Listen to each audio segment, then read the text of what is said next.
यानंतर राष्ट्रवादीच्या गोटात एक महत्त्वाची बातमी येते। महाराष्ट्राच्या तिजोरीच्या चाव्या पुन्हा राष्ट्रवादीकडे येणार आहेत। वरिष्ठ सूत्रांकडून ही माहिती मिळते। अजित पवार यांच्या निधनानंतर उपमुख्यमंत्री पद आणि उत्पादन शुल्क, क्रीडा आणि युवक कल्याण तसंच अवकाफ ही खाती राष्ट्रवादीकडे दिली। वित्त खातं मुख्यमंत्री देवेंद्र फडणवीस यांनी स्वतःकडे ठेवलं। मात्र आता वित्त खातं हे लवकरच राष्ट्रवादीकडे पुन्हा देणार असल्याची माहिती राष्ट्रवादी काँग्रेसच्या वरिष्ठ नेत्यांनी दिली आहे। अपडेट्स घेऊयात आमच्या प्रतिनिधी वैदेही काडेकर यांच्याकडून।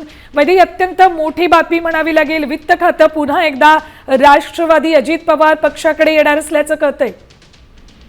नक्कीच आपण बघतोय की राष्ट्रवादी काँग्रेस पक्षाकडे पुन्हा त्यांचं वित्त खातं लवकरच सुपूर्द केलं जाणार असल्याची माहिती मिळत आहे। देवेंद्र फडणवीस या संदर्भात सकारात्मक असल्याचं देखील कळत आहे। राष्ट्रवादी काँग्रेसच्या एका वरिष्ठ नेत्यांनी ही माहिती दिलेली आहे। सोबतच आता राज्याचा जो अर्थसंकल्प आहे या अर्थसंकल्पाचं सादरीकरण जे आहे ते स्वतः मुख्यमंत्री करणार आहेत आणि त्यानंतर येत्या 3 ते 4 महिन्यानंतर पुन्हा हे खातं राष्ट्रवादीकडे देण्यासंदर्भात सकारात्मक चर्चा झाली असल्याची माहिती मिळत आहे।